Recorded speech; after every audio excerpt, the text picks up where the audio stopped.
रिद्धी-सिद्धीचा पती, आद्यपूजेला ज्याला मान, असा तो गणपती. हाय, हॅलो, नमस्कार. स्वागत आहे तुमचं नाशिककर कोमल या मराठमोळ्या यूट्यूब चॅनलवर. आपण कोणतंही शुभ कार्य जेव्हा करतो, तेव्हा सर्वप्रथम आपण देवांची पूजा करत असतो. तर तसंच लग्न म्हणजे प्रत्येकाच्या आयुष्यातील एक महत्त्वाची घटना असते आणि लग्न कार्यात काही वेळा म्हणजे बऱ्याचदा अशुभ घटना घडत असतात. लग्न आणि विघ्न असं आपल्याकडे म्हटलं जातं. म्हणून आपल्या कुटुंबातील सदस्याचं लग्न निर्विघ्न पार पडण्यासाठी आपण काही उपाययोजना आधीच करतो की जेणेकरून आपल्या कार्यात येणारे अडथळे टळत असतात. त्यातीलच एक महत्त्वाची गोष्ट म्हणजे आपण जेव्हा एखाद्या व्यक्तीचं लग्न जमतं, जेव्हा लग्नाच्या पत्रिका तयार केल्या जातात, पत्रिका छापल्या जातात, तर सर्वप्रथम आपण देवांना आमंत्रण पत्रिका देत असतो. तर देवांना आमंत्रण पत्रिका नक्की कशी द्यायची याबद्दलचीच माहिती मी तुम्हाला आजच्या व्हिडिओमध्ये सांगणार आहे. पत्रिका छापल्यानंतर सर्वात पहिले पत्रिका कोणाला द्यायची याबद्दलची सविस्तर माहिती सांगणार आहे. आजचा व्हिडिओ हा लगनसराई विशेष असणार आहे. चला तर मग आजच्या व्हिडिओला सुरुवात करूया आणि जाणून घेऊया की लग्नपत्रिका सर्वात पहिले कोणत्या देवांना द्यायच्या. लग्न म्हणजे प्रत्येक व्यक्तीच्या आयुष्यातील एक अविस्मरणीय क्षण असतो. प्रत्येकाच्या आयुष्यातील खास सण असतो. त्यामुळे प्रत्येकजण आपल्या लग्नाची आपल्या परिस्थितीनुसार जय्यत तयारी करतात. लग्न म्हटलं की सुंदर डिझाईन केलेल्या लग्नपत्रिका आल्याच. लग्नकार्य कोणत्याही अडचणींशिवाय पूर्ण व्हावे, आपल्या कार्यात कोणतेही विघ्न येऊ नये अशी आपली प्रत्येकाचीच इच्छा असते. पण सर्वांसोबत असं नेहमी घडणं शक्य नसतं. लग्नकार्यात काही वेळा अशुभ घटना देखील घडताना आपण बघितलेल्या आहेत.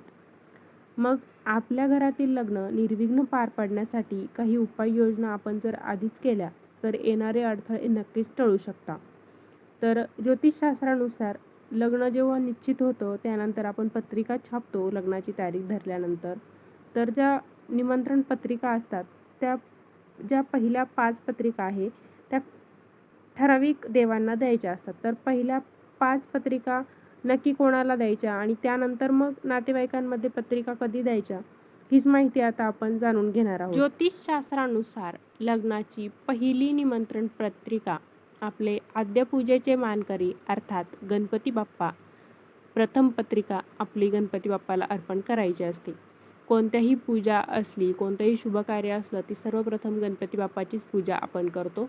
तसंच लग्नाची देखील पहिली निमंत्रण पत्रिका गणपती बाप्पालाच अर्पण, कारण श्री गणेशाला प्रथम पूजनीय मानले जाते.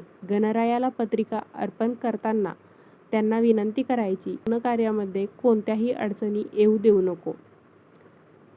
विद्वानांच्या मते लग्नाची जी दुसरी पत्रिका आहे, दुसरे निमंत्रण आहे ते जगाचे चालक अर्थात भगवान विष्णू आणि माता लक्ष्मी यांना द्यायचे असते.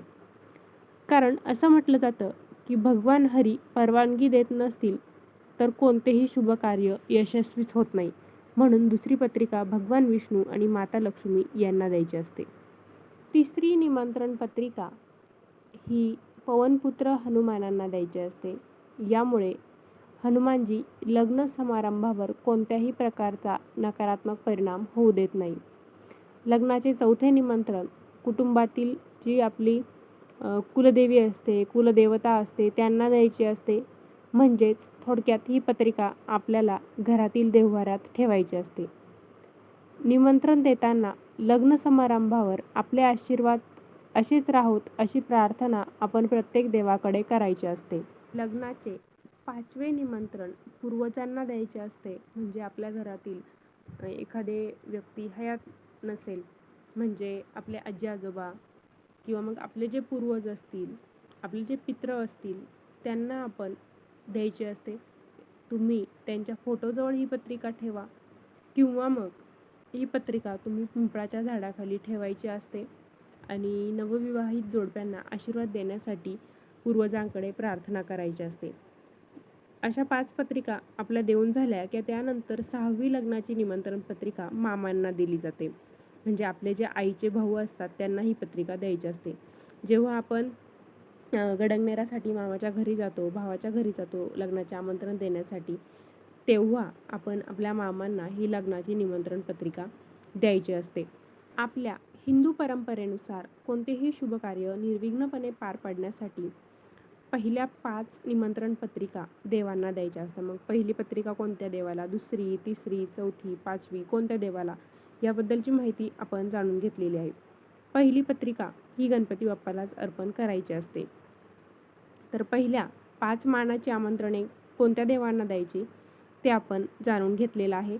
आता देवाला निमंत्रण पत्रिका देण्याची देखील एक पद्धत आहे. ती फक्त देवांपुढे ठेवून द्यायची नसते. तर सर्वात पहिली पत्रिका आपण आपल्या देवघरातील गणपतीजवळ किंवा मग जवळपास गणपतीचं मंदिर असेल तर तिथे अर्पण करायची असते. मग पत्रिका देवाच्या चरणी ठेवायची. आता ज्या मुलाचं मुलीचं लग्न आहे त्यांनी जर ही पत्रिका अर्पण केली तर अतिउत्तम. शक्यतो त्यांनीच ही पत्रिका अर्पण करायची असते. पत्रिका गणपती बाप्पाच्या चरणी किंवा ज्या कोणत्या देवाला अर्पण करायची आहे त्या देवाच्या चरणी ठेवायची आहे.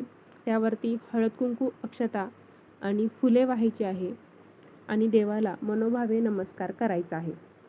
देवाकडे लग्न निर्विघ्नपणे पार पडायची प्रार्थना करायची आहे.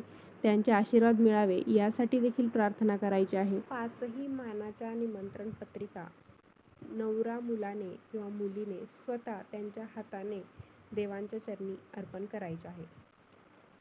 अर्पण करण्याची पद्धत देखील मी तुम्हाला सांगितलेली आहे. तर तुमच्याकडे लग्नाच्या जेव्हा पत्रिका छापतात तर त्या पत्रिका कोणत्या देवांना पहिल्यांदा देतात ते मला कमेंटद्वारे कळवायला विसरू नका.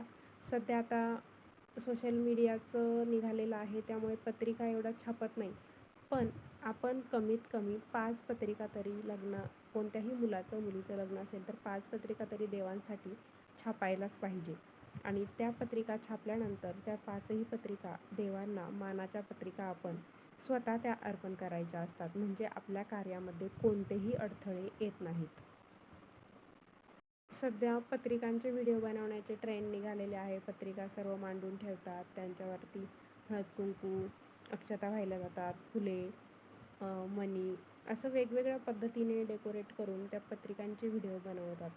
पण सगळं करण्याच्या अगोदर 5 मानाच्या पत्रिका आपण बाजूला काढून त्या अर्पण करायच्या आणि त्यानंतर मग तुम्ही असे व्हिडिओ वगैरे बनवून सोशल मीडियावरती पोस्ट करू शकता.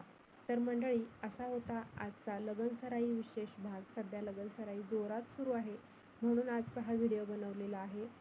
तर आजच्या व्हिडिओमध्ये आपण लग्न म्हणजे जेव्हा लग्न असतं घरामध्ये किंवा कोणतंही शुभकार्य असतं तर पहिली पत्रिका कोणत्या देवाला द्यायची, देवांना निमंत्रण पत्रिका नक्की कशी द्यायची याबद्दलची माहिती जाणून घेतलेली आहे. थोडीफार पद्धतीमध्ये फरक असू शकतो पण पहिली पत्रिका मात्र ही गणपती बाप्पालाच अर्पण करायची असते. व्हिडिओ आवडला असेल तर व्हिडिओला लाईक करा, शेअर करा. अजून चॅनलला सबस्क्राईब केलं नसेल तर धार्मिक, आध्यात्मिक तसेच सणावारांचे व्हिडिओ बघण्यासाठी आजच नाशिककर कोमल या मराठमोळ्या यूट्यूब चॅनलला सबस्क्राईब नक्की करा. पुन्हा भेटूया अशाच एका नवीन व्हिडिओसोबत. धन्यवाद.